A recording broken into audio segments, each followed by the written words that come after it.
if you have your, if you want to go through some of your reasons for believing in Muhammad, we're ready for that. All right. So, like I said, I've revised my position over the years. I used to cite liberals and atheists and things like that, and people would always point the finger, saying that, well, you're pointing the finger at Christianity. Well, three fingers are pointing back at you because those arguments can be thrown back against Islam. So I read conservative scholars, I've read evangelical scholars. I bought some evangelical books from, Dan Wallace, et cetera, et cetera. And I actually found out that there were serious issues with the Bible. And I'll get to how that connects to the prophethood of Muhammad in a second. So, another thing I forgot to mention is at one point I was considering leaving Islam for Christianity. At one point, then I read the conservative literature, or the conservative authors and things like that. And even they admit that there were issues here. So if you guys want to clarify that up in the Q&A, you can do that. So how does this connect back to Muhammad? You're saying, what does this have to do with the Prophet Muhammad? Well, first of all, what is the need? Why was Muhammad sent to begin with? Why couldn't Revelation just end with Jesus, like Christians say? Well, there was a need. My view is that there was a need for a final prophet. If you read the Quran, chapter 5, verse 13 to 15, it says the Jews had a covenant, but they messed it up. The Christians had a covenant, but they forgot the good part of the message. Now has come a messenger revealing what used to hide in your scriptures and things like that. This is the Quran, chapter 5, verse 13 through 15. So if you read Tafsir Ibn Kathir is a important commentator on the Quran. He talks about how these verses are clearly, our Prophet Muhammad is saying that the Jews and Christians have corrupted their scriptures. So then we need to really validate, well, is that true or not, or is Muhammad just making this stuff up? I read, let's go to the Old Testament, because the Quran has specific, the Quran says that the Bible, the Old Testament, is, or the scriptures of the Jews is corrupt in the Quran chapter 2, verse 75, Quran chapter 2, verse 79, Quran chapter 3, verse 78, Quran chapter 3, verse 187, Quran chapter 5, verse 13 to 14, as confirmed in Tafsir Ibn Kathir, Quran chapter 6, verse 91, et cetera, et cetera. And the Prophet Muhammad said that Jews and Christians have corrupted their scriptures in Mujal al-Kabir, volume 8, page 31, Ahmad ibn Hanbal, volume 4, page 381. So is this valid?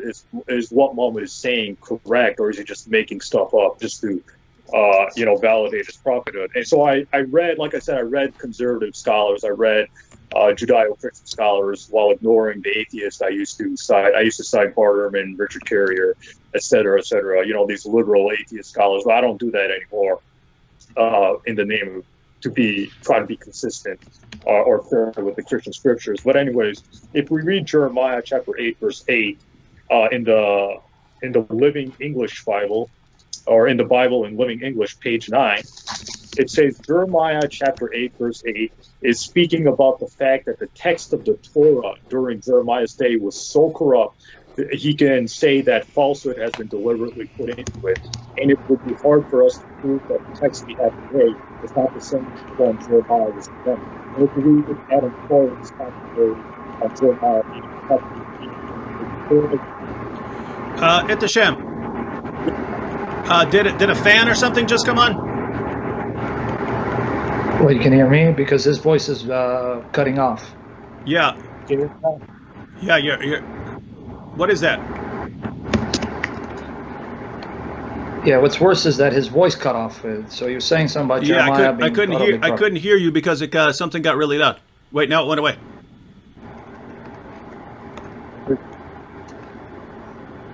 It sounds like a loud fan or air conditioner or something came on. Yeah, no, hold on. It's that's mine. I'm gonna turn off, but his mic cut off when he was talking with. So I'm gonna turn off, but hold on. Yeah, turn yours off, Sam, just so I can see what the noise is.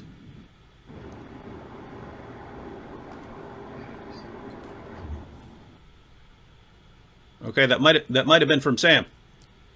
Okay. Yeah, what's my thing? Yeah, but anyway, his sound went off. Yeah, hence me. Well, your sound is probably drowning it out because you guys are coming through the same mic. Hence me telling you over and over again, silence your mic. You didn't. Okay, now you're silenced. Now you're good. All right, go ahead. Continue, Ittisham. All right. You might did I cut- you might want to back it up. It was only like 10 seconds or so when after hearing the noise. So just back up a little bit. All right, so I'll just talk about Jeremiah 8:8, chapter 8, verse 8, real quick. Okay. So basically, the corruption of the Bible, proves the case for the prophet moment. In the Bible, the Living English, page 9, it says Jeremiah chapter 8, verse 8 is talking about the fact that the text of the Torah during the day of Jeremiah was so corrupt, he can say falsehood has been deliberately put in it. And it would be hard for us to prove that the text we have today is the same one Jeremiah was condemning. So basically, Adam Clark's commentary also confirms this. Adam Clark was a Protestant scholar and things like that.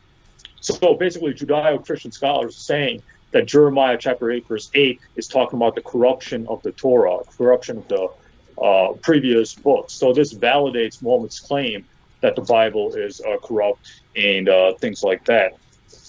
Now, in unknown authorship of the New Testament, we have, for example, Raymond Brown in his book Introduction to the New Testament talks about, how the Gospels were originally anonymous and later on people put those names, Matthew, Mark, Luke, and John, in there. In page 158, 208 to 267. Again, Craig L. Blomberg says that the Gospels are anonymous and of unknown authorship. In Lee Strobel, The Case for Christ, page 23. The Oxford Annotated Bible, page 2113, the authorship of Hebrews is anonymous. 1 John is anonymously attributed on page 2137, et cetera, et cetera. And Bruce Metzger in his book, The New Testament, its corruption, its transmission, corruption, and restoration, says that, it talks about textual people adding things into the Bible, taking it out, like the whole Gospel of Mark, chapter 16, verse 9 through 20, and things like that. So people were adding things, taking things out of the Bible. So I think this validates Muhammad's claim that the Bible is corrupted, or at least edited, because as Judeo-Christian scholars themselves are admitting this. So basically, this is one of the reasons I think Muhammad was sent to tell people to go back to the teachings, the true teachings of the God of Abraham, without following these distorted books, as the Judeo-Christian history and scholars have shown. So then the question really arises: what is the biblical criteria of a prophet? Because David Wood and Sam Shamoun are Christians, so they follow the Bible. I'm guessing they're Protestant Christians, so they follow, the 66 books of the Bible, et cetera, et cetera. So what is the criteria of a prophet? According to the Bible, according to the book of Deuteronomy, chapter 13, verse 18, he must command the people to worship the God they know. Did the prophet Muhammad do that? Yes. He said, worship one God, the God of the Jews. And another criteria is give a true event or miracle. Deuteronomy chapter 13. Ittisham, just one second. You're breaking up there for a second. So normally that's just a little. Go back to after you mentioned biblical criteria of a prophet. You started breaking up a little bit. Should be fine. There's normally just breakups last a couple of seconds there. So just repeat that part and then move and then go ahead. You mentioned biblical criteria of a prophet, and then you started breaking up a little bit when you were going through your first point. So. Oh, okay. So the biblical criteria for a prophet is he must command the people to worship the God they know. Deuteronomy chapter 13, verse 18. The prophet Muhammad did that. Give a true prophecy of a future event or miracle. Deuteronomy chapter 13, verse 18. Prophet Muhammad did that. Not claim to be the Messiah or Elijah. Gospel of John, the prophet Muhammad did that. So again, we need to biblical criteria for a prophet, because there are a lot of Christians watching, and we're judging Muhammad from the Bible, at least for the sake of simplicity. So we need to look at what the Bible says or judge Muhammad according to the Bible. So then now, some might say Yahweh is the name of God, and Allah's not the name of God. But the problem is that it's not in the New Testament. It's replaced with the Greek word kurios. Kurios means Lord. So not even the Greek manuscripts of the New Testament say Yahweh or the Tetragrammaton. It's kurios. So if Christians want to say Mohammed's a false prophet because he didn't say Yahweh, well, the New Testament fails that very test. The New Testament does not say that word. It says simple as that. So some of the prophecies of Prophet Muhammad gave many prophecies. It's found in Sahih Bukhari, book 2, number 48, or Bukhari, book 50. I don't have time to go over them, but over all of them. But I'll give just 2 examples. The Prophet Muhammad said that before the end of the world, there'll be Arabs building tall buildings, and we see this happening today in Bahrain, Saudi Arabia, Dubai. Sahih Bukhari, volume 1, book 2, page 48, Bukhari, book number 50, fire in the land of Hijaz.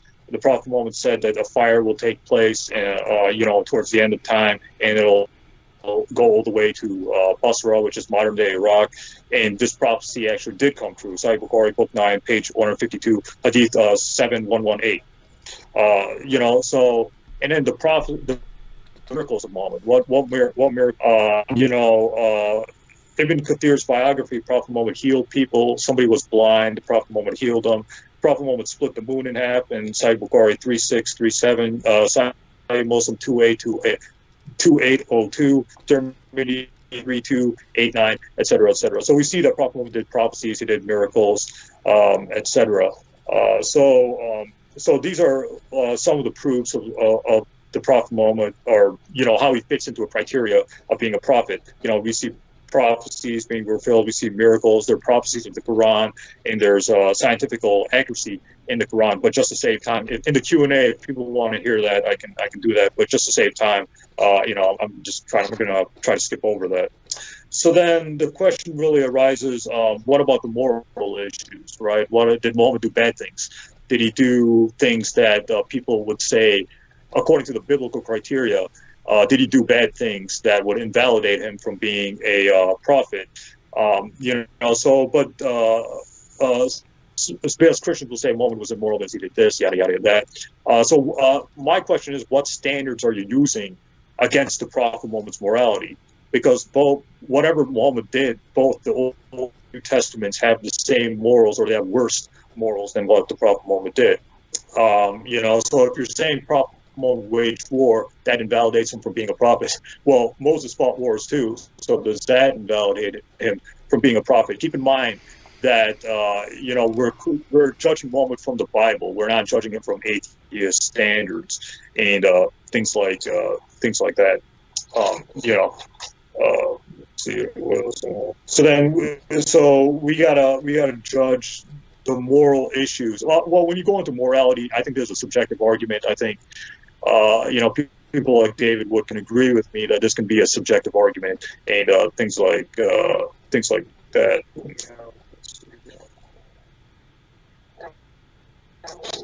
Then, what about, was Muhammad sincere in what he was doing? And I think he was. The Prophet Muhammad, where he had to give all his money in charity, etc., etc. So the Prophet Muhammad had no reason to invent a religion like Islam. That's just my thoughts on this. Prophet Muhammad suffered and even faced death to spread Islam. A non-Muslim writer, Montgomery Watt, and William Moyer concluded that Prophet Muhammad was sincere. He wasn't lying to the people, saying, this book is coming to him from the divine realm or from God and stuff like that. Also, the Quran corrects the Prophet Muhammad. So if the Muhammad was really making up the Quran, why would he author a book that criticizes himself? It doesn't make any sense. So did Prophet Muhammad plagiarize? Did Muhammad plagiarize off Jews and Christians? I don't think so, because like I said before, Prophet Muhammad believed that the Jews and Christians have corrupted their scriptures. So if he believed they corrupted their scriptures, why would he plagiarize off them? It doesn't make any sense. And when the Quran mentions stories that you can find in these Jewish or Christian apocryphal sources, that doesn't mean the Quran's copying. It just means that they could come from the same source, or there could be some historical veracity towards them, and things like that. What about self-serving verses? Did Prophet Muhammad make up the Quran, to have some kind of self-serving motive and things like that. I think that's a fallacious argument. It's called the fallacy of circumstantial ad hominem. So it's a fallacious argument to say Prophet Muhammad made up the Quran and things like that. They'll argue, well, how come Prophet Muhammad had more than 4 wives? Or, they'll bring that up, saying, isn't that self-serving? Well, the issue is that the problem is that the polygamy was already established before Islam. So even though the Prophet had special privileges, he also had restrictions too. And the wives of the Prophet Muhammad are spiritual mothers in the Quran, chapter 33, verse 6, etc., etc. So was Muhammad demon possessed? People would say, well, maybe he was just demon possessed, or maybe Angel Gabriel became a demon or something like that. I don't think so. If you read the book of Daniel, chapter 8, verse 16, Angel Gabriel brings revelation. And he has a terrifying presence. Book of Daniel, chapter 8, verse 17, book of Luke, chapter 1, verse 12, etc.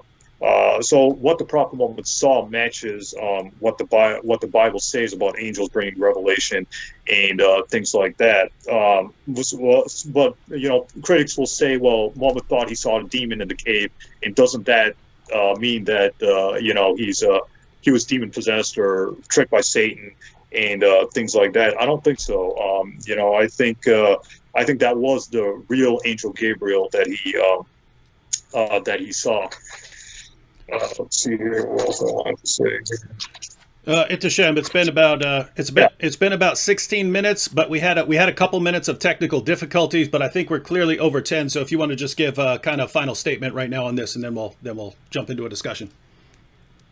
All right, so the sources of the Prophet Muhammad, let me just talk about that. A lot of critics will use Ibn Ishaq, al-Waqidi, Ibn Sa'd, al-Tabari. The problem is none of those sources are reliable. Ibn Ishaq is not reliable, as Ahmad ibn Hanbal and Imam Malik have said that Ibn Ishaq is careless in compiling his information. In fact, I have Ibn Ishaq's book right here, and in the beginning of the book, there are scholars who say why it's not authentic. So this is mainly not authentic book. I don't know if people can see that or not. Al-Waqidi was also known to be a liar by Muslim scholars. Ibn Sa'd was a weak source. Al-Tabari, volume 6 to volume 9, talks about the life of the Prophet Muhammad. The problem is Al-Tabari warns people those books are filled with weak and authentic narrations. And Al-Tabari, volume 1, page 170 to 171. So you might be saying, what is the authentic biography? It's Ibn Hisham, volume 1 to volume 6, and then we have Hadith, Bukhari, Sahih Bukhari, Sahih Muslim, Abu Dawud, Ibn Majah, Tirmidhi, etc. Then we have Hadith commentaries that the critics don't use. So that's the sources of Islam and stuff like that. So that's my case for Muhammad. There was a lot of other things, but because of time, I can't get into it. All right, thank you, Itashem, and Sam. If you want to unmute your mic, so looks like we have several things we could take a look at. Itashem opened his case by pointing out that Muhammad affirms the corruption of the Jewish and Christian scriptures, and the evidence bears that out and shows that Muhammad was right. We have Muhammad fulfilling biblical criteria of a prophet, such as delivering fulfilled prophecies and performing miracles. We have the scientific accuracy of the Quran. Itashem didn't go into detail, but he said he could if people want to in the chat. He said, as far as moral problems with Muhammad, then if we're judging Muhammad by the standards of the Bible, well, obviously prophets in the Bible did some bad things as well. He argued that Muhammad was sincere, that Muhammad didn't plagiarize, and that a lot of criticisms against Muhammad are drawn from weak sources. So that is a lot to cover.